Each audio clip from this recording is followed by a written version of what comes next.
महाराष्ट्राच्याच नव्हे तर केंद्राच्या राजकारणामध्ये आपला दबदबा कायम ठेवणारा एक जिल्हा म्हणजे आपला अहमदनगर जिल्हा.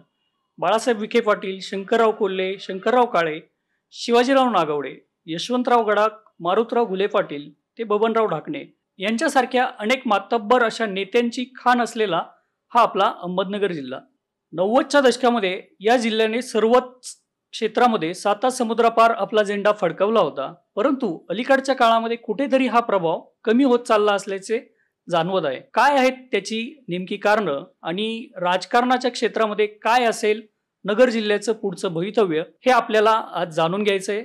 आणि त्यासाठी आज आपल्या स्टुडिओमध्ये आलेले आहेत नगर जिल्ह्यातील ज्येष्ठ पत्रकार अनिरुद्ध देवचक्के सर. देवचक्के सरांनी गेली 30 वर्ष जिल्ह्यातील प्रत्येक विधानसभा क्षेत्र आणि लोकसभा क्षेत्रातील राजकारणावर विविध वर्तमानपत्रातून राजकीय विश्लेषणात्मक लेख लिहिले आहेत आणि 1994 पासून ते 2023 पर्यंत सातत्याने लिहिलेल्या या लेखांमधून त्या काळचं राजकारण उलगडलं जात होतं. या सर्व लेखांचे संकलन असलेले 2 संदर्भ ग्रंथ राजकारण याच नावाने दीक्षा पब्लिकेशनने नुकतेच बाजारात आणले आहेत. राजकारणातील नगर जिल्हा नेमका कसा होता याची ओळख करून देणारे हे 2 ग्रंथ अभ्यासू वाचकांसाठी निश्चितच उपयुक्त ठरतील. चला तर मग आपण जाणून घेऊयात राजकारणातील नगर जिल्हा काल, आज आणि उद्या. सर नमस्कार. नमस्कार.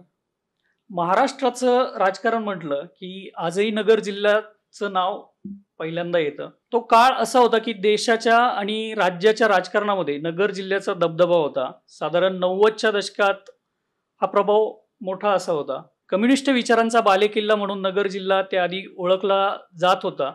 नंतर तो काँग्रेसचा म्हणून ओळखला जाऊ लागला. नेमकी काय परिस्थिती होती त्या काळामध्ये आणि राजकारण त्या काळी कसं चालायचं, निवडणुका कशा पद्धतीने व्हायच्या आणि सगळ्यात महत्त्वाचं म्हणजे सर नेते आणि कार्यकर्ते यांचं नातं नेमकं कसं असायचं? खूप चांगला प्रश्न तू विचारलास. नगर जिल्हा आणि राजकारण म्हटलं की यांच्यातलं जे नातं होतं ते अतिशय अतूट असं नातं या दोन्ही क्षेत्रामध्ये नगर जिल्ह्याचं होतं. आणि मगाशी परिचय करून देताना जी नावं आपण घेतली ज्या नेत्यांची, त्याच्यामध्ये मग बाळासाहेब विखेंपासून ती सगळी नावं तू आत्ता मगाशी सांगितली. खरं तर या सर्वांबद्दल आपण आजच्या पिढीनं कृतज्ञ राहावं अशीच परिस्थिती आज आहे. कारण मला एक सांगा की 90च्या दशकामध्ये किंवा त्याही आधी या नेत्यांनी जर आपापल्या मतदार संघाच्या अनुषंगानं जिल्ह्याच्या विकासाचा जर विचार केला नसता किंवा त्या दिशेनं काही पावलं उचलली नसती तर आज आपण जे सुदृढ आणि संपन्न अशा नगर जिल्ह्यामध्ये बसलेलो आहोत ते चित्र कदाचित आपल्याला पाहायला मिळालेलं नसतं. मग याचा अर्थ असा आहे की राजकारण म्हणजे केवळ राजकारण त्या या सर्व नेत्यांनी केलेलं नाही, तर समाजकारणामध्ये सुद्धा ते नेते अग्रेसर होते. आणि समाजकारण आणि राजकारण या दोन्ही विषयांचा अतिशय चांगला असा समन्वय त्या काळामध्ये निश्चितपणानं आपल्याला पाहायला मिळाला होता. आणि म्हणूनच नगर जिल्ह्यामध्ये जे काम त्या काळात झालं त्या कामाच्या माध्यमातून आपला दरारा आणि दबदबा महाराष्ट्राच्या आणि केंद्राच्या राजकारणामध्ये केंद्राच्या पातळीवर हा निर्माण झालेला होता. आता पुढचा जो प्रश्न होता की नेते आणि कार्यकर्ते यांच्यातलं जे नातं तू विचारतोयस, हा प्रश्न खरं तर म्हणजे आजची जी परिस्थिती आपण पाहतोय राजकारणातली ती पाहिल्यानंतर असं वाटत असेल की आता तर इतकं खालच्या पातळीवर गेल्यासारखी परिस्थिती आहे. नेते काहीही बोलतात आणि कार्यकर्ते नेत्यांना जुमानत नाहीत असं आपण आत्ता बघतोय. पण त्या काळामध्ये नेमकं कशा पद्धतीने असेल हा सगळा प्रकार, तर हे समजून घ्यायचं असेल आपल्याला तर एक गोष्ट त्याच्यामध्ये खूप महत्त्वाची आहे की माणसाकडे माणूस म्हणून पाहणं आणि आपल्या बरोबर जो कोणी कार्यकर्ता आहे त्या कार्यकर्त्याला त्याच्या व्यक्तिगत आयुष्यामध्ये स्वतःच्या पायावर उभं करण्यासाठी प्रयत्न करणं अशी भावना त्या काळामध्ये या नेत्यांच्या मनामध्ये ही नक्की होती.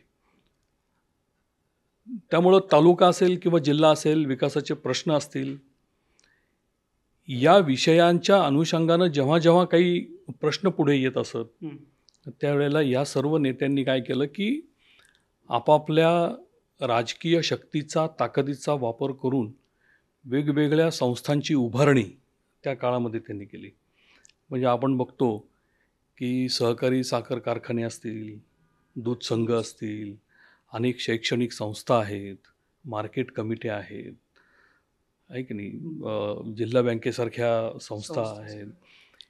या सगळ्या संस्थांचं जाळं हे जे उभं राहिलं ते साधारणतः 70, 80 आणि 90 या दशकामध्ये 30 वर्षाच्या या 30 वर्षाच्या काळामध्ये ते जिल्ह्याच्या उभारणीचा तो काळ होता असं म्हणलं तरी ते वावगं ठरू नये. तत्पूर्वी काय होतं की नगर जिल्ह्याची ठेवण ही कम्युनिस्ट विचारांची ठेवण होती. बरोबर. पण कालांतराने जेव्हा देशामध्येच बदल होत गेले, म्हणजे इंदिरा गांधी पंतप्रधान असताना जेव्हा राजकारणामध्ये काही बदल सुरू झाले, मोठ्या प्रमाणावर राजकीय प्रवाह बदलायला लागले, वैचारिक क्रांती त्या ठिकाणी देश पातळीवर जेव्हा पाहायला मिळायला लागली, त्या काळामध्ये इंदिराजींनी बँका ज्या स्थापन झाल्या होत्या, म्हणजे आपण ज्याला सगळ्या सहकारी क्षेत्रातल्या किंवा अशा सगळ्या बँका जे खाजगी बँका होत्या, तर या सगळ्या बँकांचं त्यांनी राष्ट्रीयकरण करण्याचा निर्णय घेतला इंदिरा गांधींनी. आणि राष्ट्रीयकरणाच्या या निर्णयानंतर देशाच्या एकूणच अर्थव्यवस्थेला पण चालना मिळाली आणि त्यातून एक सकारात्मक अशी भावना लोकांच्या मनामध्ये निर्माण झाली. आणि त्याच भावनेतून महाराष्ट्रातील अनेक नेते, अनेक जिल्ह्यातले नेते जे कम्युनिस्ट विचारसरणीचे होते, त्यांनी सगळ्यांनी काँग्रेसमध्ये प्रवेश केला आणि त्यामध्ये मग नगर जिल्हा साहजिकच त्याच्यामध्ये आला. याच्यामध्ये मग नगर जिल्ह्यातले शिवाजीराव नागोडे असतील, भाऊसाहेब असतील, भाऊसाहेब थोरात असतील, दादा पाटील होते तेव्हा, ह्या सगळ्या नेत्यांचा तो राजकारणामध्ये इकडे काँग्रेसच्या राजकारणामध्ये प्रवेश झाला. आणि मग जिल्ह्याचा विकास करायचा आणि त्याचबरोबर राजकारण पण करायचं. म्हणजे जसं मागाशी मी म्हणालो की समाजकारण आणि राजकारण याची सांगड घालायची. मग कार्यकर्त्यांना जपायचं असेल तर कार्यकर्त्यांना स्वतःच्या पायावर उभं केलं पाहिजे. त्यासाठी सहकाराचा वापर. मग आज आपण जे म्हणतोय की नोकऱ्याचा प्रश्न आहे, नाही का, रोजीरोटीचा प्रश्न महत्त्वाचा आहे, आम्ही इतक्या नोकऱ्या देऊ किंवा असं करू तसं करू, त्या काळात त्यांनी ते प्रत्यक्ष करून दाखवलं ना. मग सहकाराच्या माध्यमातून म्हणजे आपले बाळासाहेब भारदे नगर जिल्ह्यातले शेवगावमध्ये, बाळासाहेब भारदे जेव्हा सहकार मंत्री होते तेव्हा त्या काळापासून सहकाराची चळवळ जास्त जोमाने सुरू झाली. आणि त्याच्या आधी मग सहकारी साखर कारखान्यांची चळवळ कशी सुरू झाली, तर हा एक फार मोठा इंटरेस्टिंग विषय त्याच्यामध्ये आहे की बाळासाहेब विखे पाटलांनी विठ्ठलराव विखे पाटील म्हणजे बाळासाहेबांचे वडील यांनी प्रवरा सहकारी साखर कारखाना हा जो आशिया खंडातला पहिला सहकारी साखर कारखाना उभा राहिला, त्या कारखान्यापासून सहकारी साखर कारखान्यांची मुहूर्तमेढ नगर जिल्ह्यामध्ये होत गेली. मग त्याच्यामध्ये गाडगीळ असतील आणि त्या काळचे सगळे नेते जे होते त्यांनी मग ते कसे शेअर भांडवल कसं गोळा केलं, लोणी गावामध्ये मग विठ्ठलराव विखे पाटील कशा पद्धतीनं ते भाग भांडवल गोळा करायचे, अशा सगळ्या गोष्टी त्याच्यामध्ये आपण पाहू शकतो, ऐकू शकतो. त्याच्यानंतर सहकारी चळवळ हळूहळू प्रगल्भ होत गेली. मग नंतर राहुरीचा कारखाना आला. बाबुराव दादा तनपुरे यांनी राहुरी सहकारी साखर कारखान्याची स्थापना केली. आणि त्या दरम्यान श्रीगोंद्याच्या ढोकराईच्या माळरानावर जो खाजगी साखर कारखाना होता तो कारखाना ताब्यात घेऊन शिवाजीराव नागोडेंनी श्रीगोंदा सहकारी साखर कारखान्याची मुहूर्तमेढ रोवली. आणि मग अशा पद्धतीनं प्रत्येक तालुक्यामध्ये साखर कारखान्यांचं जाळं उभं राहिलं, कारण आपल्याकडे ऊसाचं क्षेत्र मोठं होतं, पाटपाणी चांगलं होतं उत्तरेमध्ये विशेषतः. आणि त्याच्यानंतर मग साखर कारखानदारी प्रबळ झाली. साखर कारखानदारीच्या माध्यमातून काही संस्था उभ्या राहिल्या परत. मग त्याच्यामध्ये शैक्षणिक संस्था उभ्या राहिल्या, दूध संघ उभे राहिले, कारण दुधाचं संकलन वाढलं. आणि ह्या सर्व संस्था उभ्या करत असताना राज्य शासनाकडनं अनुदान मिळवणं, सहकार्य मिळवणं याच्यासाठी राजकारणाचा वापर आणि सत्तेचा वापर नेत्यांनी सर्वांनी या सर्व नेत्यांनी केला. त्यामुळं एका अर्थाने जर बघितलं तर या नेते मंडळींचा जो दबदबा आजही राजकारणामध्ये आहे त्या घराण्यांचा, बरोबर, त्याचं कारणच हे आहे ना, त्यांनी माणसं जोडली ना, त्यामुळं संसार उभे केले लोकांचे, आणि त्याच्यामुळे आपण पाहतो की आजही त्या सर्व घराण्यांचा पगडा काय हा नगर जिल्ह्याच्या राजकारणावर कायम आहे असं आपण पाहतो. आणि इतकंच नाही, तुम्ही महाराष्ट्रातला कोणताही जिल्हा घ्या, प्रत्येक जिल्ह्याच्या अनुषंगानं आपण असंच पाहतो. आणि मग तो वाद आपण निर्माण करतो की बाकी कार्यकर्ते काय सतरंजा उचलायला आहेत काय, हां. आणि मग घराणीशाहीचा एकाधिकारशाही, असे वेगवेगळे प्रश्न हे त्या निमित्तानं नंतर पुढच्या काळामध्ये उपस्थित होत गेले. पुढच्या प्रश्नाकडे आपण जाऊयात. दुसरा प्रश्न असा की ही जी काही घराणेशाही आहे ही कशी अस्तित्वात आली आणि त्यामध्ये जे काही बदल झाले साधारण 2000 दरम्यान दिल्लीत, म्हणजे नगर जिल्ह्यातले जे काही राजकीय नेते होते त्यांचं वजन हे कसं होतं नेमकं दिल्लीमध्ये? तर घराणेशाहीच्या संदर्भामध्ये मी मगाशी तो एक खुलासा म्हणा किंवा माहिती म्हणा मी ती दिली होती. तर याच्यामध्ये जो दुसरा प्रश्न आहे की दिल्लीमध्ये कसा दबदबा हो, होता, नगर जिल्ह्यातील जे काही राजकीय नेते आहेत त्यांचं हे मला सांगायला नक्की आवडेल. बाळासाहेब विखे पाटलांचं जे उदाहरण आहे ते आपल्याला त्या विषयाच्या अनुषंगानं घ्यावं लागेल. बाळासाहेब विखे पाटील खासदार होते आणि एका सरकारमध्ये, म्हणजे युतीच्या काँग्रेसच्या सरकारमध्ये केंद्रीय मंत्री म्हणून त्यांनी काम पाहिलं. केंद्रीय राज्यमंत्री होते ते. तर बाळासाहेब विखे पाटील आणि दिल्ली आणि महाराष्ट्र याचं जर आपण एक सूत्र बघितलं तर एक गोष्ट लक्षात अशी येईल की दिल्लीमध्ये राहत असताना बाळासाहेब विखे पाटलांनी तिथली जी प्रशासनातली यंत्रणा होती त्याच्यावर अतिशय चांगल्या प्रकारचा पगडा बाळासाहेब विखेंनी तिथे निर्माण केला. मग त्याचा फायदा काय, तर संसदेमध्ये जे काही नवीन नवीन विधेयक किंवा नवीन नवीन योजना केंद्र शासनाच्या ग्रामीण भागासाठी येत होत्या, बरोबर, त्या योजनांची माहिती बाळासाहेब विखेंना आधीच मिळायची की अशी अशी एक योजना केंद्र सरकार देणार आहे. म्हणजे शेतकऱ्यांसाठी योजना असेल, संस्थांना अनुदान असेल, शैक्षणिक संस्थांच्या संदर्भात काही निर्णय असतील, आणि संसदेमध्ये तो विषय मंजूर झाला, योजना लागू झाली की पहिला प्रस्ताव दाखल व्हायचा तो बाळासाहेब विखे पाटील. आणि मग साहजिकच पहिला प्रस्ताव गेला की त्याला मंजुरी मिळायची. म्हणून तुम्ही आज बघा की लोणी प्रवरा परिसरामध्ये जे ग्रामीण भागातल्या शेतकऱ्यांसाठीचे जे नवीन नवीन संशोधन केंद्र आहे, पायरेन्स सारखं आहे एक उदाहरण आहे, किंवा केंद्रीय कृषी धोरणाचा लाभ देण्यासाठीच्या ज्या योजना लोकांना समजून सांगायच्या आहेत. आता तर केंद्र सरकारने टीव्ही चालू केलेत स्वतःचे, किंवा योजना आता व्हॉट्सअपवर किंवा याच्यावर येतात, सोशल मीडिया सगळीकडे. त्या काळामध्ये तशी परिस्थिती नव्हती, तर ती माहिती शेतकऱ्यांपर्यंत पोहोचवण्यासाठी ती यंत्रणा बाळासाहेब विखे पाटलांनी केली. तत्कालीन सांगायचा मुद्दा असा की प्रशासनावर तेवढी पकड निर्माण करणं, विषयाचा सखोल अभ्यास करणं, हे सर्व गुण बाळासाहेब विखे पाटलांमध्ये होते. आणि त्याचा फायदा, तुम्ही म्हणाल की त्याचा काय फायदा झाला, तर त्याचा फायदा हाच झाला की आज शैक्षणिक हब म्हणून लोणी प्रवरा परिसर ओळख बनली गेली. त्याची ओळख देशभरामध्ये आहे आणि ग्रामीण भागातल्या लोकांना त्याचा फायदा झाला.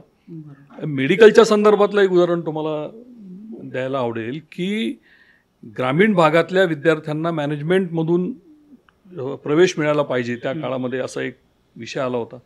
आणि त्याचा पाठपुरावा जेव्हा केला आणि जेव्हा त्याला मंजुरी मिळाली काही जागा घ्यायला, तेव्हा बाळासाहेब विखे पाटलांनी प्रवरा परिसरातील नगर जिल्ह्यातील अनेकांना तिथे शिक्षणाची संधी उपलब्ध करून दिली.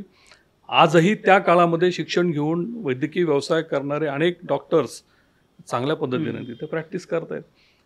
मग म्हणून हा जो दबदबा ज्ञानाचा, प्रशासकीय पकड असल्याचा हा त्या ठिकाणी निर्माण होऊ शकला.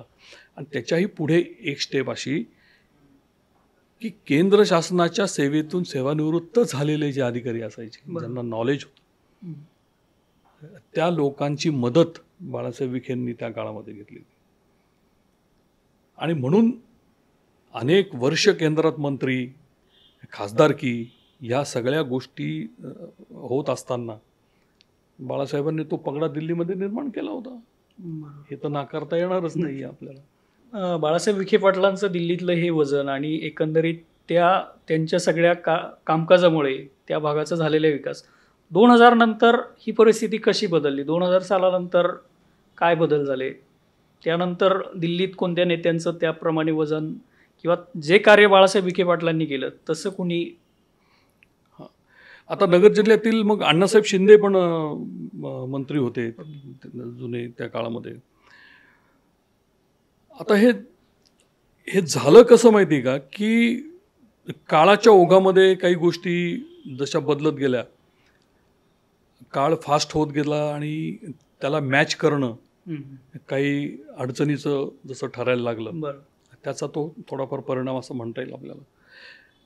म्हणजे आता बाळासाहेब विखेंनी दिल्लीमध्ये काँग्रेस सोडायचा निर्णय घेतला. आता तेव्हा काँग्रेसमध्ये कृतिशील विचार मंच स्थापन करावा असं एक प्रस्ताव त्यांनी दिला होता. आणि त्या प्रस्तावावरून सोनिया गांधींची त्यांची नाराजी ओढवली. मग त्यांना काँग्रेस सोडावं लागलं. मग ते अपक्ष काही दिवस राहिले. मग ते शिवसेनेमध्ये आले. मग शिवसेनेमध्ये ते मंत्री झाले, नाही का, मी तुम्हाला मगाशी सांगितलं ते. आणि त्याच्यानंतर त्यांनी शिवसेना सोडली, परत काँग्रेसमध्ये आले. हा सगळा बदल त्या काळामध्ये होत गेला. आणि कार्यकर्त्यांच्या संदर्भामध्ये जो काही दृष्टिकोन त्या काळामध्ये नेत्यांचा होता तो नंतरच्या काळामध्ये राहिला नाही. नक्की काय बदल? पूर्वीच्या निवडणुकीच्या काळाकडे आपण थोडं जाऊयात. की निवडणुकीच्या प्रचारामध्ये जेव्हा नेते कार्यकर्त्यांना घेऊन बाहेर पडायचे तेव्हा कार्यकर्त्यांच्या अपेक्षा काय असायच्या, तर भेळभत्ता असा विषय होता. म्हणजे चुरमुरे, फरसाण असं मिळेल तेवढं खाऊन नेत्यांचा प्रचार करणं. याच्या मागचं कारण असं होतं की ती एक प्रकारची आपुलकी त्या नेत्याबद्दल त्यांना होती. नंतर जसा काळ बदलत गेला तशी नवी नवी पिढी यायला लागली, तशी विचारसरणी पण बदलत गेली. मग जुन्या नेत्यांची पण नवीन पिढी आली राजकारणामध्ये. मग त्या पिढीच्या अपेक्षा वेगळ्या होत्या. ती पिढी आहे त्या लोकांपेक्षा फास्ट होती. त्यांचे कार्यकर्ते पण फास्ट होते आणि काळ पण बदलत होता. मग निवडणुकीच्या प्रचारासाठी म्हणा किंवा नेत्यांबरोबर फिरण्यासाठी गाड्या आल्या, यंत्रणा पूर्ण राबवणं आलं. मग गाड्या घोड्या आल्या. मग गाड्या घोड्या आल्यानंतर मग जेवणं खावणं आली.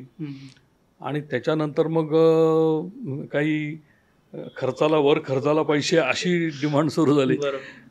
म्हणजे मग राजकारण करणं हे खर्चिक होत गेलं. मग तो जो एक बॉन्ड होता नेता कार्यकर्ता, हा बॉन्ड काही तिथे राहिला नाही. ती सगळी रोखठोक पॉलिसी त्याच्यामध्ये डेव्हलप झाली. आणि मग जसं नगर जिल्ह्याच्या बाबतीत झालं तसं राज्याच्या बाबतीत, प्रत्येक जिल्ह्याच्या बाबतीत झालं तसं तर देश पातळीवर झालं. आणि हळूहळू राजकारणाची पातळी घसरत चालली. नेमकी कशी, तर राजकारणामधून समाजकारण थोडंसं बाजूला होत गेलं. पूर्वी आपण जे बघितलं की एक नातं असायचं नेत्यांमध्ये आणि कार्यकर्त्याचं, ते नातं नाही राहिलं. नेत्याचं आणि मतदाराचंही नातं नाही राहिलं. साधारण कधी हा साधारणतः हा सगळा प्रकार जो सुरू झाला तो साधारणतः 2004-2005च्या दरम्यान हे सगळं असं सुरू झालं. जसं काँग्रेसमधून फुटून राष्ट्रवादी स्वतंत्र झाली, शिवसेने भाजपमध्ये प्रॉब्लेम सुरू झाले आणि प्रत्येकाला सत्ता आपल्या ताब्यात पाहिजे असं जेव्हा वाटायला लागलं, सत्तेची हाव जास्त वाढायला लागली, पैशाची हाव वाढायला लागली, हा सगळा प्रकार तेव्हापासून सगळं वाढला. याच्यामध्ये एक मुद्दा आणखी असा होता की जसं जसं आर्थिक धोरणं ही गतिमान झाली, म्हणजे आता तर फारच गतिमान आहेत, आता आपण डायरेक्ट पेमेंट ट्रान्सफर करू शकतो वगैरे. त्यासाठी उदाहरण असं मला आणखी देता येईल की जिल्हा परिषदेचं राजकारण जे होतं ती खरं तर एक तालीम होती राजकारणाची. सगळ्या आणि जिल्हा परिषद हे मिनी मंत्रालय आपण त्याला म्हणतो जिल्ह्याच्या स्तरावर. आणि त्यातूनच नेत्यांची जडणघडण व्हायची, कार्यकर्त्यांची जडणघडण व्हायची. आणि मग जिल्हा परिषदेच्या माध्यमातून फायदा घेण्यासाठी लोक नेते प्रयत्न करायचे आणि त्या काळात ते शक्य होतं. नंतर काय झालं की हे सगळं ऑनलाईन सुरू झालं. टेंडर ऑनलाईन भरायचे, टेंडर उघडायचं ऑनलाईन. मग जी वरकमाईचा जो काही टक्का होता तो घसरत चालला. आणि टक्का घसरत चालल्यानंतर वाटप कमी झालं. वाटप कमी झाल्यानंतर कार्यकर्ता जवळ येणं बंद झालं. अशा सगळ्या गोंधळामध्ये कार्यकर्ता जपायचा कसा असा प्रश्न हा नेत्यांपुढे पडला. आणि त्यातून ती एक दरी निर्माण झाली. आणि आता सध्याची परिस्थिती अशी आहे की सगळा व्यवहार रोखठोक झालेला आहे. माझं काय हा प्रश्न पहिला कार्यकर्ता विचारतो, नेत्याला विचारतो, नेता त्याच्या नेत्याला विचारतो, त्याचा नेता त्याच्या नेत्याला विचारतो. आणि जर पटलं नाही तर पक्षांचे अनेक पर्याय या नेत्यांना उपलब्धही आहेत, ते आपण आजही पाहतोय. सर, आत्ताच सहकार या सगळ्या गोष्टीवर आपण बोललो, तर त्यानंतर प्रत्येक मतदारसंघ जरी आपण पाहिला तर वेगवेगळे कारखाने उभे राहिले. त्या कारखान्यावरून सगळं हे जे काही राजकारण वगैरे ह्या ज्या गोष्टी आहेत, कारखान्याचं चेअरमन होणं किंवा या गोष्टी होणं आणि नंतर राजकारणात पाऊल पडणं, या सगळ्या गोष्टी कशा अस्तित्वात, म्हणजे याचं नेमकं गणित कसं पुढे हे झालं? हा खूप कळीचा असा हा प्रश्न आहे की मगाशी मी तुम्हाला असं म्हणालो की समाजकारण म्हणजे विकासाच्या अनुषंगानं संस्था सहकाराच्या माध्यमातून या नेत्यांनी उभ्या केल्या. त्यामागचा दुसरा हेतू हा राजकारणाचा अंतस्थ असा होताच. बरोबर. आता नेमका कसा, तर या नेत्यांनी काय केलं की साखर कारखानदारी उभी केली. साखर कारखानदारीच्या माध्यमातून शैक्षणिक संस्था उभ्या केल्या, दूध संघ उभे केले, अनेक सहकारी संस्थांचं जागा, बँका उभ्या केल्या मोठ्या मोठ्या. मग या उभ्या करून लोकांचा फायदा झाला का? 100% झाला. अनेकांना तिथे नोकऱ्या उपलब्ध झाल्या. मग याचा राजकारणासाठी फायदा कसा झाला? बरोबर. आता यांनी काय केलं की कारखान्याच्या सभासदांच्या माध्यमातून काही ठिकाणी उचल देणं, बँकांच्या माध्यमातून लोन देणं, ते शिक्षणासाठी असेल, शेतीसाठी असेल, लग्नासाठी असेल, काही कारणासाठी, हे देऊन लोकांच्या आर्थिक नाड्या आपल्या हातात ठेवण्याचं काम या नेत्यांनी केलं. बरोबर. आणि त्याचा फायदा राजकारणासाठी घेतला. म्हणजे आज मला जर काही पैशांची गरज निर्माण झाली आणि मी जर बँकेत किंवा साखर कारखान्याकडे गेलो तर मला सांगण्यात यायचं की तुम्ही साहेबांना भेटून घ्या एकदा. मग मी साहेबांना भेटल्यानंतर साहेब मला म्हणायचे, बरं ठीक आहे, तू आलाय तर मी ते करतो. आणि मग माझ्या कागदावर सही व्हायची आणि मला ते लोन सँक्शन व्हायचं. याचा दुसरा अर्थ असा की मी कायम आयुष्यभर ओबलाइज, म्हणजे माझ्यावर उपकार झाले, प्रभावाखाली राहून मग तो प्रभाव माझ्या मनावर कायम राहायचा. आणि मग निवडणूक कोणतीही असो, म्हणजे अगदी पंचायत समिती असेल, जिल्हा परिषद असेल, जिल्हा बँकेचा विषय असेल, विधानसभा असेल, नाही तर लोकसभा असेल, मग माझा नेता सांगेल त्या ठिकाणी माझं मतदान. म्हणजे मतांचे जे पॉकेट्स आहेत ते अशा पद्धतीनं फिक्स करण्याचं काम जे आहे ते या सत्तेच्या माध्यमातून या सर्व नेत्यांनी आस्थागायत केलेलं आहे आणि अजूनही ते अबाधित आहे. म्हणून तुम्ही असं बघा की प्रत्येक तालुक्यामध्ये काही ठराविक घराण्यांचीच नावं आहेत आणि तिसरी शक्ती त्या ठिकाणी उदयास आलेली नाही.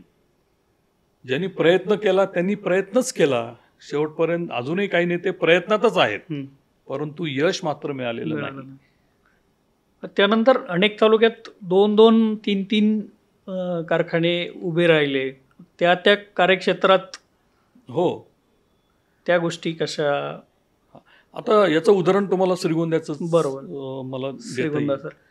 जसं मगाशी मी म्हणालो की श्रीगोंद्यामध्ये आपण शिवाजीराव नागोडे साहेबांनी ढोकराईच्या माळरानावर त्या काळामध्ये ज्यांनी असं म्हटलं होतं की इथं काहीच होऊ शकत नाही या माळरानावर, तिथे त्यांनी स्वप्न पाहिलं आणि श्रीगोंदा सहकारी साखर कारखाना तिथे उभा केला. सगळा कारखाना उभा झाला, लोकांना त्याचे फायदे झाले, अनेक संस्था कारखान्याच्या अनुषंगानं उभ्या झाल्या. आणि मग तिथे ऊसाचं राजकारण सुरू झालं. बरं. ऊस तोड कोणाची प्राधान्यानं करायची आणि कोणाची करायची नाही याच्यामध्ये राजकारण सुरू झालं. तर त्या राजकारणामधूनच उदयास आलेलं नेतृत्व म्हणजे बबनराव पाचपुते. बबनराव पाचपुते तर नगरला शिकायला होते. बरोबर. आणि त्यांचा ऊस तोडला नाही म्हणून त्यांनी नगर कॉलेजच्या तिथे आंदोलनं वगैरे केली आणि त्यातून बबनराव पाचपुतेंचं नेतृत्व उदयास आलं. लोकांना असं वाटलं की आपल्यासाठी आधारस्तंभ कोण आहे, तर बबनराव पाचपुते. आणि मग नागोडे यांच्या विरुद्ध पाचपुतेंची ताकद ही त्या ठिकाणी वाढत गेली. आणि मग श्रीगोंद्यामध्ये 2 घराणी राजकारणामध्ये आली, नागोडे पाचपुते. तिसरं एक घराणं होतं ते म्हणजे जगताप, कुंडलिक तात्या जगताप. अतिशय हरहुन्नरी नेता. त्यांनी प्रयत्न केला तिसरी शक्ती म्हणून उदयास यायचा. घनश्याम अण्णा शेलार बरोबर यांनी तिसरी शक्ती म्हणून उदयास यायचा प्रयत्न केला. जिल्हा परिषदेचे जे अध्यक्ष होते बाबासाहेब बोस, नंतर ते काँग्रेसचे अध्यक्ष झाले, त्यांनीही प्रयत्न केला तिसरी शक्ती म्हणून उदयास यायचा. परंतु या दोन्ही नेत्यांनी आपल्या दोघांमध्ये तिसरा माणूस उभा राहू दिला नाही. मग निवडणुकीच्या काळामध्ये ही जी तिसरी शक्ती होती ही दोघांपैकी कोणाकडे तरी विलीन व्हायची आणि मग त्यासाठी काहीतरी शब्दांची देवाणघेवाण व्हायची. मग तुम्हाला जिल्हा परिषदला घेतो, मग तुम्हाला कारखान्यावर घेतो, मग तुम्हाला बँकेवर घेतो. अशा पद्धतीने हे राजकारण सातत्यानं चालू. आणि श्रीगोंद्याचं वैशिष्ट्यच होतं की खाली बापू आणि वरती दादा हे एक समीकरण श्रीगोंदेकरांनी फिक्स करून ठेवलं. का तर कारखान्यामध्ये बापूंची सत्ता ठेवायची कायम आणि आमदारकीला मात्र दादांना राहू द्यायचं कायम सुरू. हे केव्हा झालं? ज्यावेळेला एकदाच पाचपुतेंची सत्ता कारखान्यावर आली आणि त्याच वेळेला नेमका बायाचा अहवाल बाहेर आला. बरोबर. आणि त्यातून लोकांना कळालं की कारखाना ही आपली जननी आहे तालुक्याची आणि ती अबाधित ठेवायची असेल तर ते बापूंकडेच ठेवली पाहिजे. म्हणून कारखाना बापूंकडे राहिला. बापू एकदा आमदार झाले त्यानंतर परत नाही झाले. म्हणून आमदारकीला विधानसभेला दादा आणि कारखान्यामध्ये बापू. हे श्रीगोंद्याचं मी तुम्हाला प्रातिनिधिक स्वरूपाचं उदाहरण. प्रत्येक तालुक्यामध्ये घ्या. नेवाशामध्ये काय, नेवासा शेवगाव असा मतदारसंघ होता पूर्वी. त्याच्यामध्ये मारुतराव घुले पाटील, यशवंतराव गडाख हे 2 मातब्बर नेते. तिथे तुकाराम गडाखांचा उदय झाला एका पानसवाडीच्या खून खटल्याच्या संदर्भानं. तुकाराम गडाखांनी आमदारकी जिंकली, नंतर खासदारकी जिंकली, नंतर शेवगाव पाथर्डीला जोडला गेला, नेवासा स्वतंत्र मतदारसंघ झाला. आज नेवासा गडाखांचा आहे. शेवगाव पाथर्डीमध्ये राजळे पण आलेत, ढाकणे पण आलेत आणि घुले पण आलेत. आणि मग पाथर्डी घ्या. पाथर्डीमध्ये काय होतं? आप्पासाहेब राजळे, बबनराव ढाकणे हे ऊस तोडणी कामगारांचे नेते आणि आप्पासाहेब राजळे हे भांडवलदार म्हणजे त्यांचा साखर कारखाना होता वृद्धेश्वर. म्हणून तो संघर्ष. मग ऊस तोडणी कामगारांचा संघर्ष करता करता बबनराव ढाकणेंसारखा नेता राजकारणामध्ये इतका पुढे गेला की बीड सारख्या जिल्ह्यातून ते खासदार म्हणून दिल्लीला गेले, केंद्रीय राज्यमंत्री पण झाले.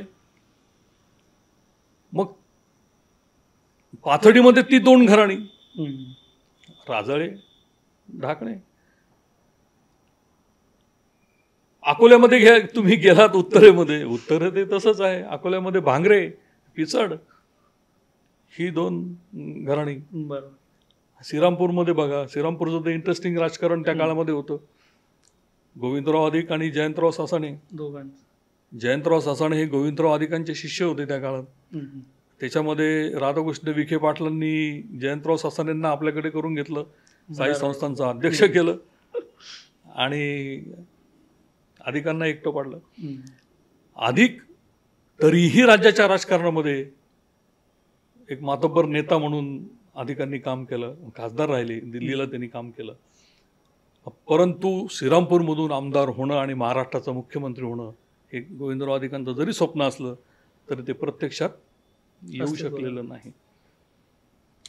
आता तुम्ही मुख्यमंत्री पदाचं स्वप्न अधिक वगैरे ह्या विषयावर चर्चा तुम्ही सगळ्या गोष्टी सांगितल्या. नगर जिल्ह्यात अनेक नेते होते, थोरात, कोल्हे, काळे, विखे पाटील घराणं. यातील एकही व्यक्ती मुख्यमंत्री पदापर्यंत पोहोचू का शकला नाही? त्या प्रकारचं कॅलिबर असूनही नक्की काय गणितं यांची जुळली नाहीत की जे मुख्यमंत्री पदापर्यंत पोहोचू शकले नाहीत? हां, आता याच्यामध्ये मुख्यमंत्री पदापर्यंत जाण्याची संधी ज्या दोन नेत्यांना नगर जिल्ह्यामध्ये आजही कायम आहे. त्यात महत्त्वाची नावं म्हणजे बाळासाहेब थोरात आणि राधाकृष्ण विखे पाटील. बरं. या दोन्ही नेत्यांचं वैशिष्ट्य असं की त्यांची प्रशासनावर अतिशय उत्तम अशी पकड आहे हं. आणि ग्रामीण भागातील जनतेच्या प्रश्नांची माहिती अत्यंत सखोल अशा पद्धतीने या दोन्ही नेत्यांना. दोन्ही. परंतु मग शेवटी मुख्यमंत्री होणं म्हणजे काय, तर संख्येचा खेळ, संख्येचं गणित, आकडेवारी जुळली पाहिजे ना हं. त्या पक्षाच्या माध्यमातून. आता बाळासाहेब थोरातांना मुख्यमंत्री व्हायचं असेल तर महाविकास आघाडीमध्ये काँग्रेसच्या निवडून आलेल्या आमदारांची संख्या जर जास्त असेल तर बाळासाहेब थोरातांना संधी मिळू शकेल. बरोबर. नाही तर ज्या पक्षात जास्त आमदार आहेत त्या पक्षामध्ये बाळासाहेब थोरातांना जावं लागेल आणि ते तर होणं शक्य नाही सध्या तरी. काही होऊ शकतं राजकारणात, भाग वेगळा.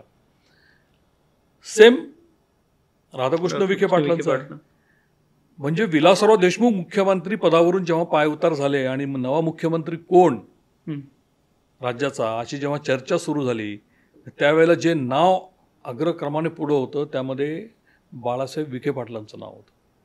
बाळासाहेब विखे पाटील. आणि प्रत्यक्षात झालं कोण? अशोक चव्हाण. आणि अशोक चव्हाण ज्या दिवशी मुख्यमंत्री झाले त्या दिवशी असं म्हटलं गेलं की अशोक चव्हाणांचं जे काही कॅबिनेट आहे ते मंत्रालयातलं वेगळं आहे आणि त्यांचं किचन कॅबिनेट जे आहे ते प्रवरानगरला आहे असं तेव्हा म्हटलं जायचं. असं का म्हटलं जायचं तर अशोक चव्हाणांचे वडील हे शंकरराव चव्हाण हे बाळासाहेब विखेंचे गुरु म्हणून त्या काळात ओळखले जायचे आणि त्या दोन्ही घराण्यांचं नातं आपापसात खूप चांगल्या पद्धतीनं होतं आणि म्हणून तेव्हा ते असं म्हटलं गेलं. बरोबर आहे की नाही? पण बाळासाहेब विखे प्रत्यक्ष मुख्यमंत्री नसले जरी झाले तरी त्या काळामध्ये अशोक चव्हाणांच्या माध्यमातून का होईना नगर जिल्ह्याचा मुख्यमंत्री पदावर तो पगडा होता हे नक्कीच मान्य करायला पाहिजे. थोडं पुढे जाऊ आपण.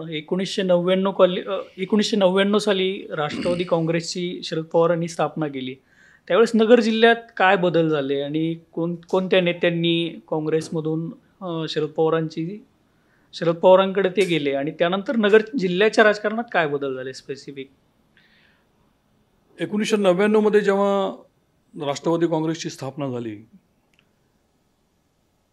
काँग्रेसमध्ये फार मोठी फूट पडलेली होती तेव्हा आणि एक फार मोठा धक्का हा महाराष्ट्रालाच बसला होता.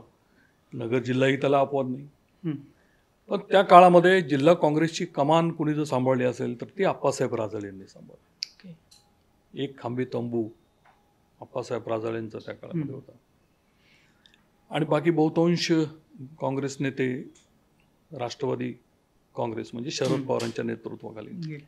आता याची कारणं होती कारण शरद पवार साहेबांना सहकारी चळवळ आणि साखर कारखान्यांच्या प्रश्नांची जाण होती आणि साखर कारखाना जर एखादा अडचणीत येणार असेल तर त्याला राज्य शासनाकडून जिल्हा बँकेकडून राज्य सहकारी बँकेच्या मार्फत आणि केंद्राकडून कशा पद्धतीनं मदत द्यायची आणि कारखान्याला कशी साथ द्यायची आणि आपल्या नेत्याचं राजकारण कसं अबाधित ठेवायचं याची नॅक ही शरद पवार आणि याची कल्पना या नेत्यांनाही होती की आपण जर अडचणीत आलो तर आपल्याला वाचवणारा तारणहार कोण असेल तर तो शरद पवार साहेब आहेत.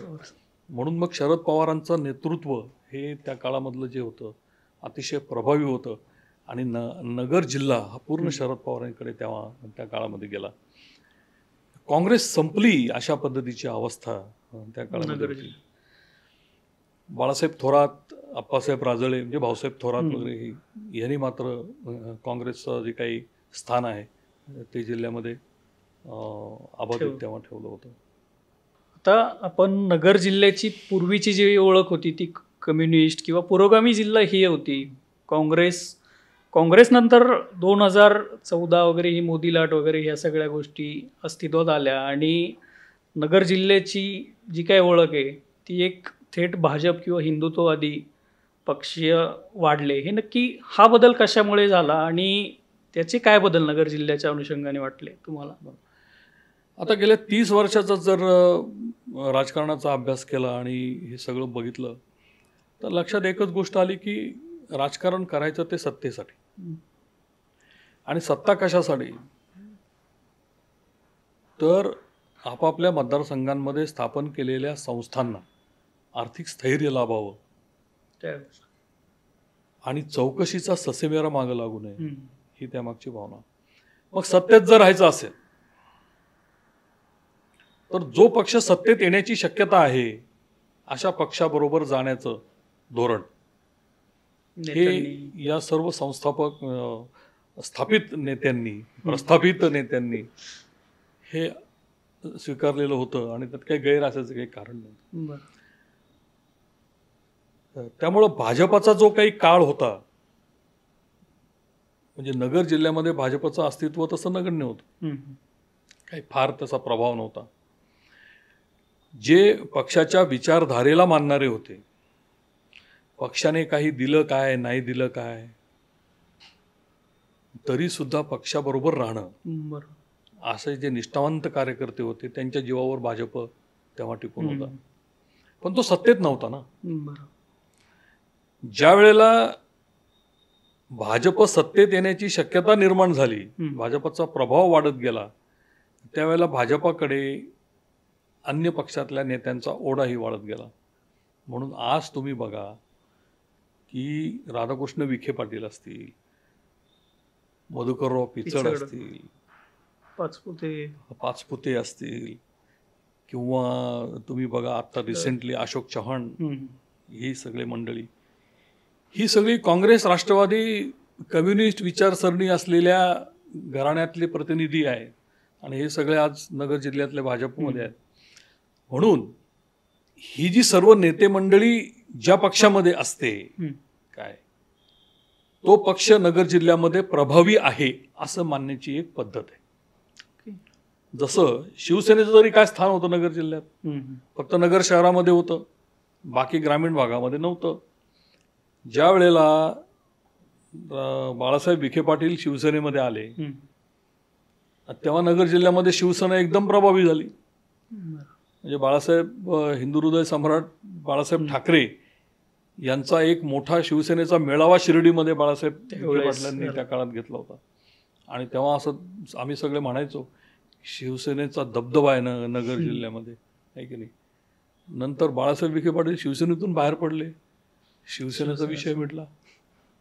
आज तुम्ही म्हणताय भाजपाचा दबदबा आहे काय, उद्या हे सगळे भाजप सोडून गेले तर काय राहिली भाजप नाही. म्हणून नगर जिल्ह्याचं राजकारणाचं पाणी हे फार विचित्र आहे. गमतीशीर आहे म्हणा, विचित्र म्हणण्यापेक्षा. की एक ठराविक घराणी जी आहेत नगर जिल्ह्यातली, एक 30 ते 40 अशी घराणी नगर जिल्ह्यातली ज्या पक्षामध्ये असतात त्या पक्षाचा नगर जिल्ह्यावर पगडा असतो असं म्हणण्याची पद्धत आहे. ओके, बरोबर. मग आता हा पगडा कायम राहावा या घराण्यांचा, पक्षाचा विषय नंतर, हे सगळं अबाधित राहण्यासाठी मग काय झालं, ॲटोमॅटिक ते वातावरण निर्माण झालं. मग यांच्यामध्ये आपापसामध्ये नातेसंबंध सोबत नात्या गोत्यांचं राजकारण वगैरे हे जे काही विषय आले हे जाणीवपूर्वक किंवा जाणीवपूर्वक असं नाही, तो योगायोगाने होत गेला. आणि मग व्याही आहेत, एक व्याही एका पक्षात आहे, दुसरा व्याही दुसऱ्या पक्षात आहे, पण एका व्याह्याला जर संधी मिळत असेल सत्तेची तर दुसरा व्याही त्याला सपोर्टच करत होता त्या पक्षात राहून. हे नगरकरांना हे चांगली त्याची कल्पना आहे. अशी काय म्हणजे नात्या गोत्यांचं हे जे काय राजकारण, अशी स्पेसिफिक काय उदाहरणं?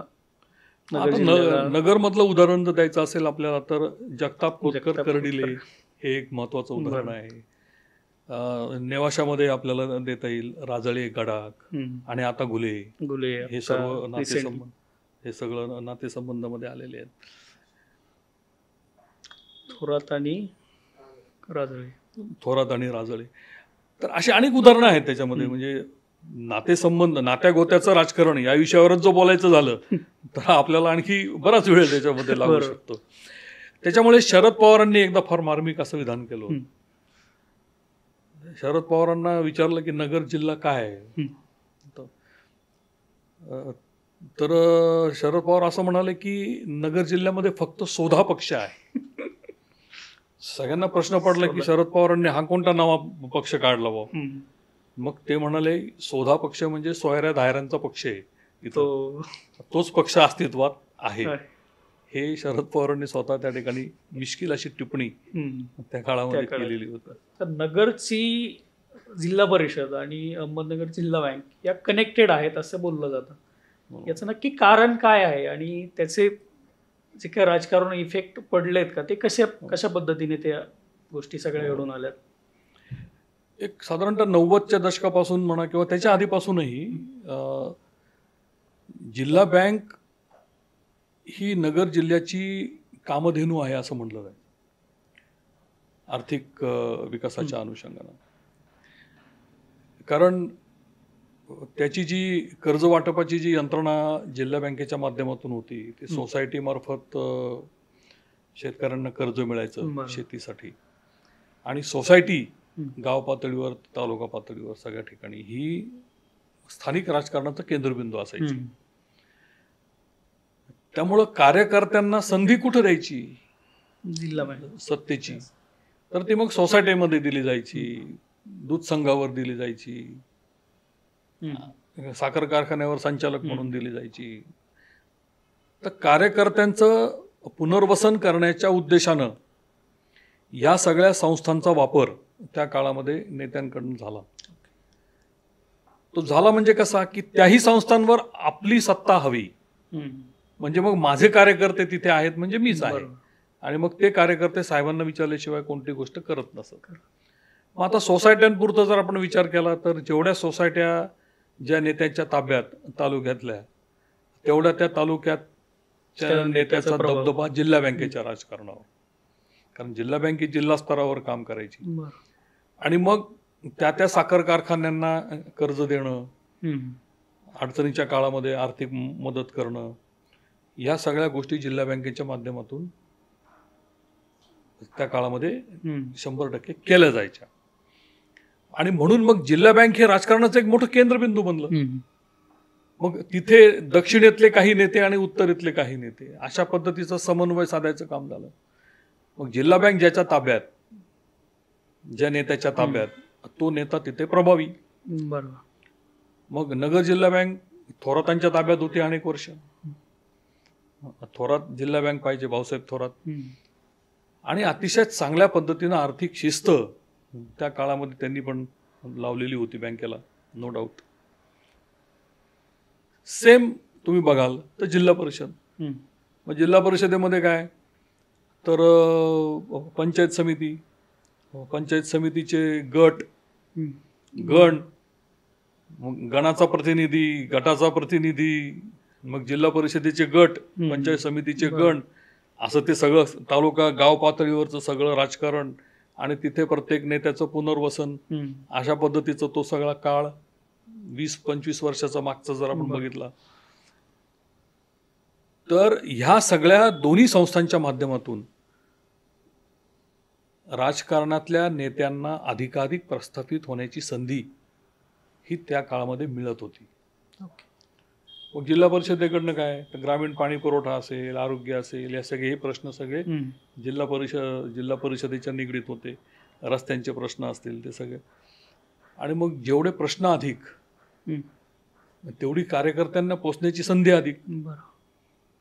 म्हणून मग जिल्हा परिषदेचं महत्त्व असं होतं.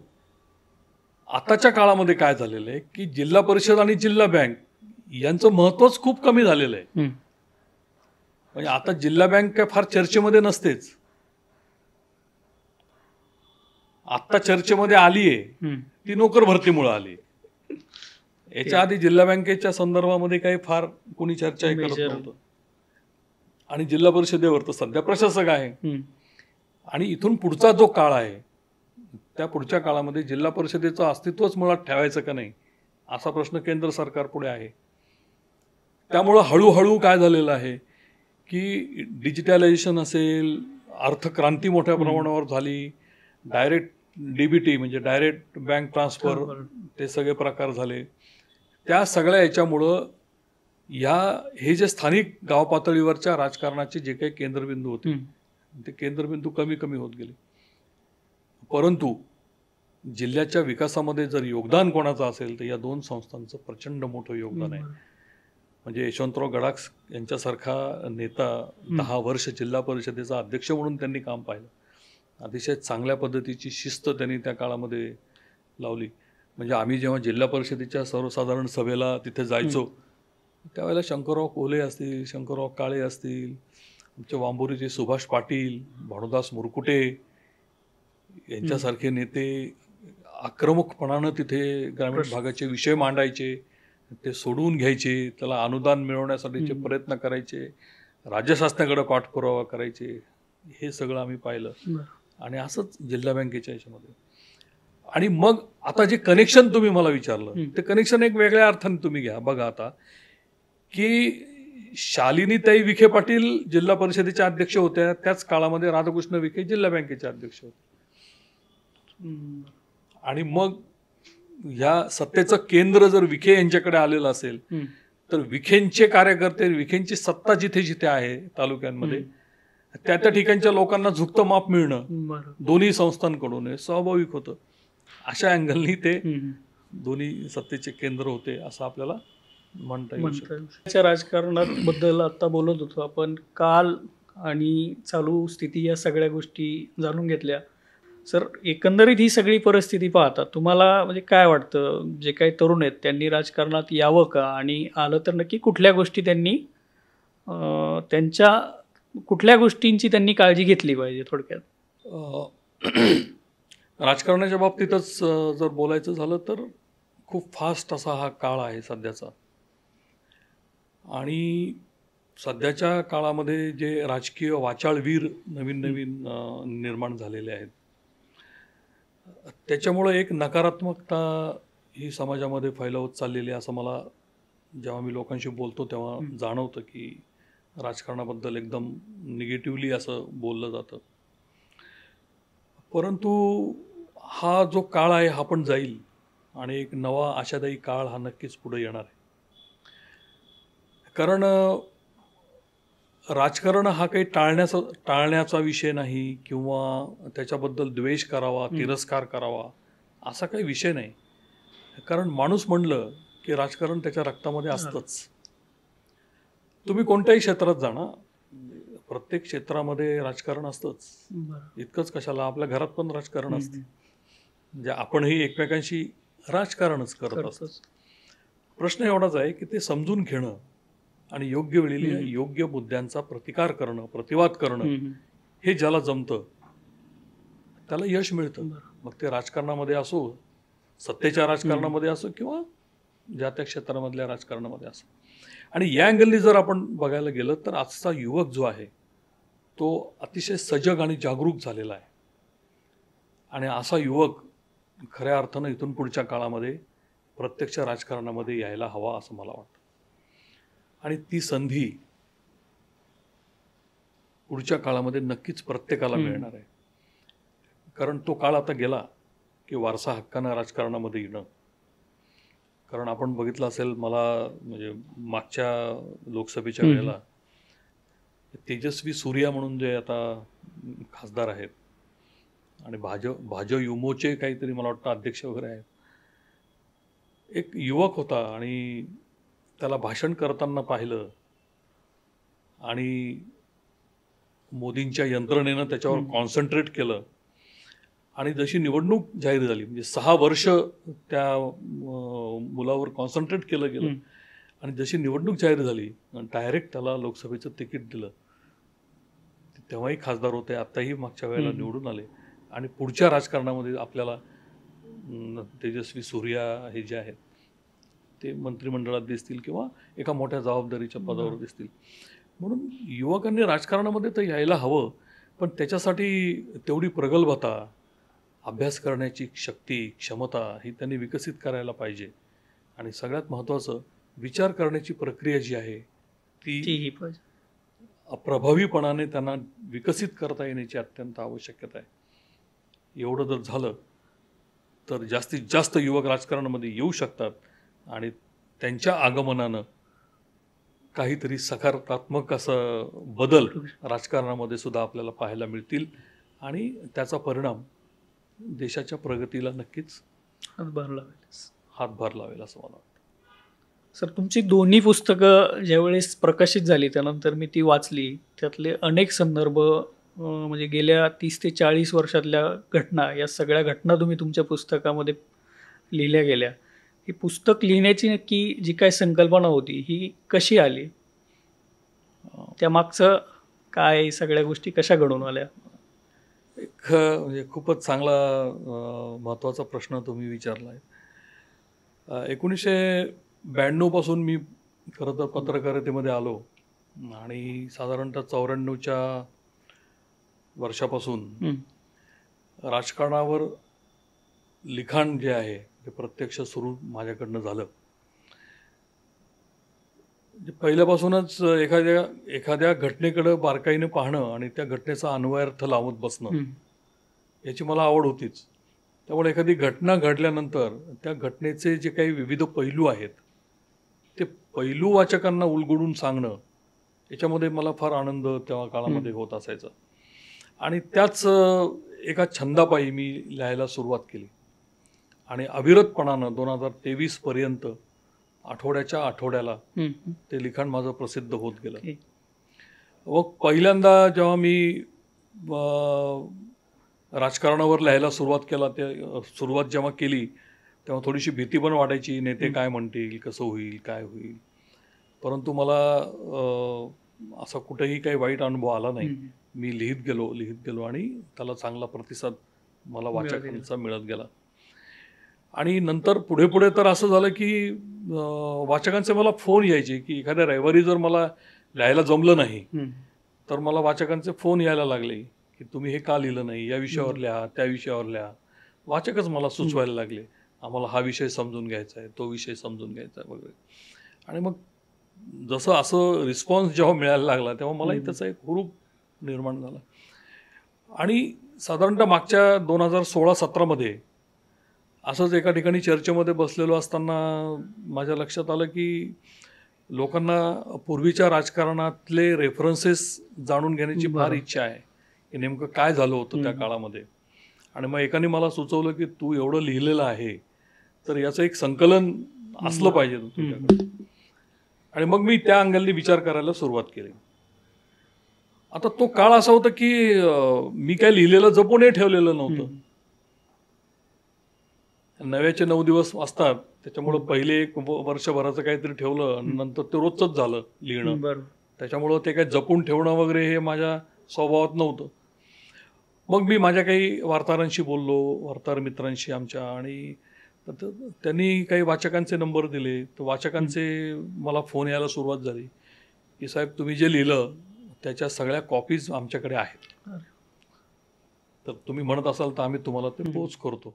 आणि अक्षरशः लोकांनी मला घरपोच 95, 96, 97 या काळातले असे माझ्या लेखाची कात्रणं ही मला त्यांनी आणून द्यायला सुरुवात केली. जवळजवळ वर्षभर हे संकलन चालू होतं माझं. आणि ते सगळे जेव्हा कात्रणं एकत्र झाले तेव्हा 2016-17ला एक काम सुरू झालं प्रत्यक्ष. आणि ते आता 23 मध्ये पूर्ण झालं आणि 24 तारखेला आपण ते पुस्तक बाजारामध्ये आणलं. आता याच्यात नेमकं काय आहे तर इयर वाईज आहे.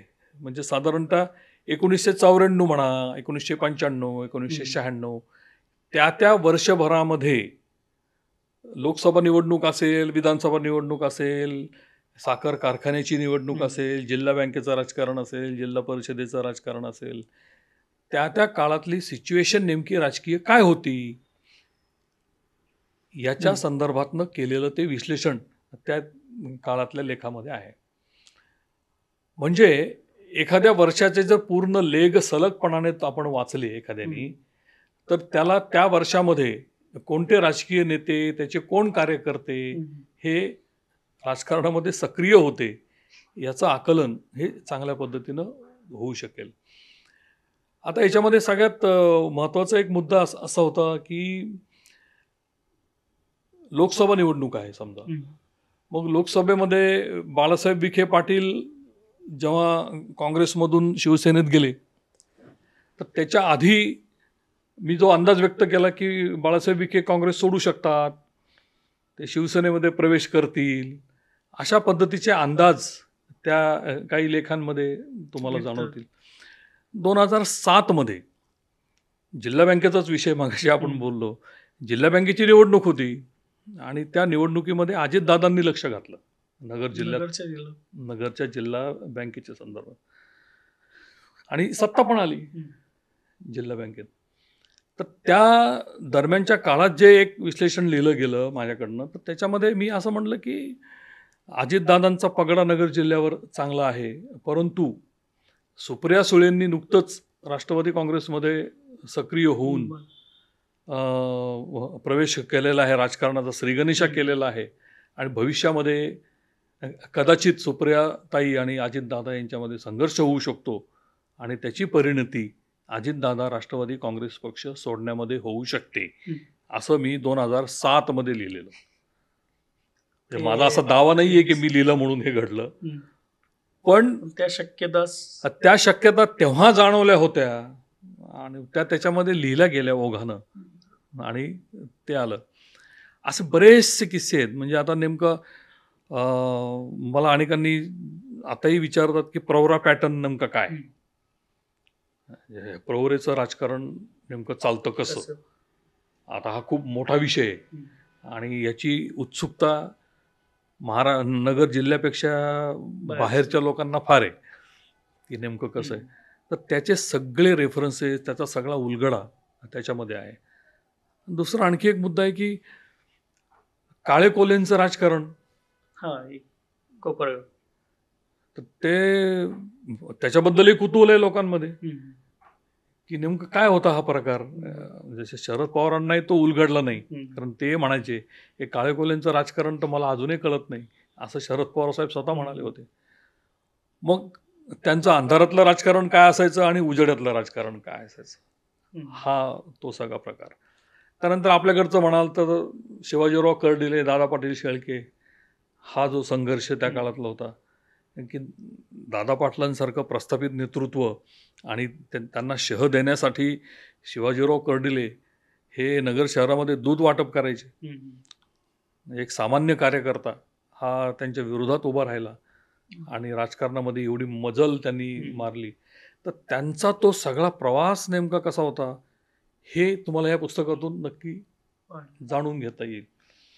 आणि असं ते सगळं संकलन त्या वर्षाचं हे त्याच्यामध्ये आहे. तर आज आपण आपल्या पहिल्या पॉडकास्टमध्ये अहमदनगर जिल्ह्यातली जवळपास गेल्या मागील 30 वर्षाचं पूर्ण राजकारण समजून घेतलं. सरांनी त्यांच्या पुस्तकामध्ये ज्या ज्या गोष्टी आहेत ह्या वाचकांसाठीही इंटरेस्टिंग ठरणार आहेत. तर या संपूर्ण माहिती सर आपण आम्हाला दिली त्याबद्दल तुमचे खूप खूप धन्यवाद. धन्यवाद. खरं तर तेजस, नगर जिल्ह्यातलं राजकारण हा फार मोठा असा विषय आहे आणि त्या विषयावर बोलायचं म्हणजे इतके मुद्दे आहेत की आपल्याला वेळ पुरणार नाही. परंतु या कमीत कमी वेळेमध्ये सोप्यात सोपं कसं करून सांगता येईल असा प्रयत्न मी माझ्या परीनं केलेला आहे आणि इथून पुढेही आपण तो करूयात. ज्या ज्या वेळेला आपण बोलवाल त्यावेळेला मी आपल्यासाठी या ठिकाणी उपलब्ध नक्कीच होईल. धन्यवाद.